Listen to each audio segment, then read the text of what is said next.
Thank you so much for clicking on this video today. Pastor Joe is talking about higher education, whether you should go to college, whether you should go back to college. It's okay. All the questions that you have, Pastor Joe's about to answer them for you. So if you know someone that wants to go to college, that wants to go back to college, make sure that you are sending them our content so that they can be better informed, and just give them advice using this video. So thank you again for being here, and don't forget you can stay connected through all of Pastor Joe's social media platforms. He has a TikTok, an Instagram, a Facebook, a YouTube, and a website. So thank you again for being here, and I hope you enjoyed this video. Hey guys, we're going to continue talking about education. And last week we talked about the purpose of education is so you can actually learn something, not get a degree, not have a certificate that you can put on the wall, but you actually learn something that will help you live your life and earn a living in a better way. So I want to tell you 4 stories about 4 people. Their last names all are Centineo. So the first one is Joe Centineo. I graduated from high school and I went to community college for 1 semester. I wasn't very interested, and right after that I went into business and stopped going to school, started a landscaping business with my older brother, and we worked for a while. I became a Christian. God called me to ministry, and when I was about 25 years old, I went back, finished out my associates in business, but now with a purpose, trying to learn, because I knew I wanted to go to Bible school. I wanted to really excel at what God had called me to go into ministry. I got a 2-year degree in business, went to a Bible school, and I've been using that stuff. The business is an aspect of everything in life, and the ministry, the Bible that I learned, they taught me in Bible school how to learn. I've been learning ever since, and I've been a pastor for 38 years, and everything I learned in school went to helping me. But if you notice, I was older when I went to college, and I was ready for what I wanted to do.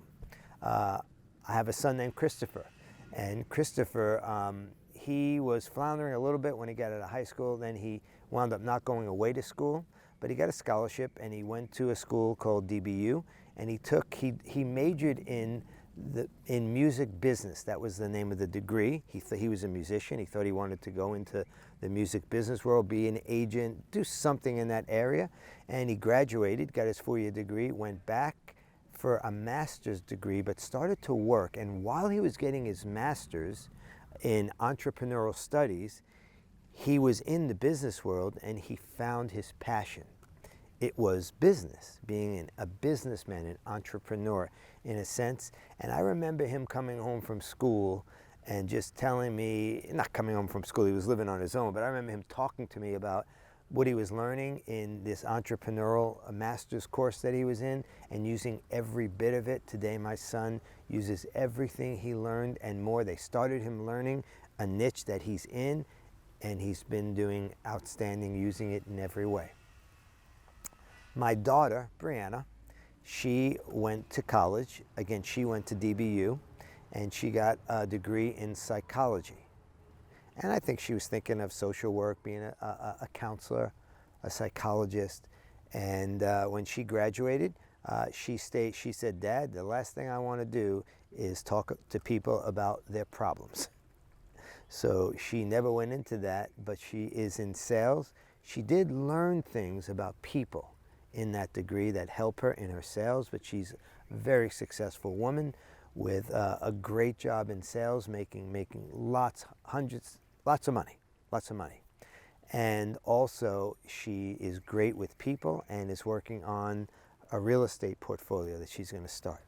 Okay, so there you see 3 different, I said there are 4, 3 different approaches to education. Mine, I started a little bit later. I knew what I wanted to do, and I went back and I got what I needed, and I'm still using it. My son started out getting the degree, but it really wasn't something that he was going to ever be a part of. But then he found his niche, and in his master's degree took that, learned it. My daughter got a general education, which is not the worst thing in the world, but she has not used the things that she learned in those 4 years. Costs a lot of money, by the way. And but now at least some of it's being used. She got an and now she's in sales and working on real estate. Let me tell you about my son. This is the most interesting. Jojo wanted to make his living in the area of music. Now that's similar to trying to say I want to be a professional athlete. A lot of people want to do it, but not everyone gets to. So Jojo, he started to work on developing musicians, producing, and I felt like he needed something to fall back on if this dream didn't come true. So I began to pay my son $200 a month to take classes at the local community college. And he was doing that, but he had no desire to do very well in the classes. In fact, I found out that his girlfriend at the time was taking some of his tests and writing some of his papers.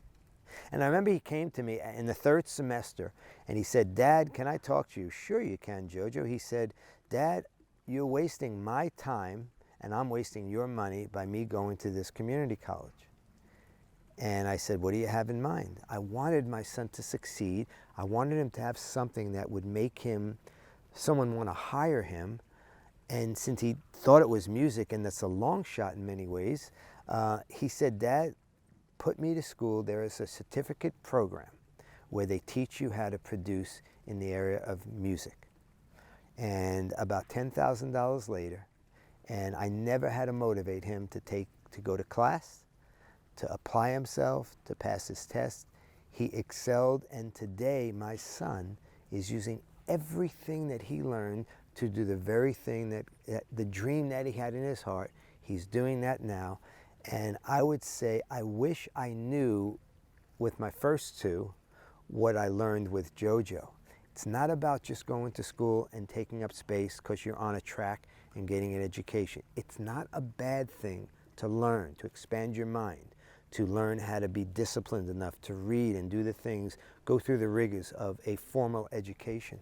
But my gosh, if we can do it in a strategic way where we're actually going to use what we learned, now we're doing something, and that education is going to pay benefits for a lifetime. So here's what I want to say to you. Do you have a dream? You say, "Not really, Joe. I'm young. I don't really know what I want to do." You might not be ready for school. You may be able to go to a community college. Why? They're cheap. They're inexpensive.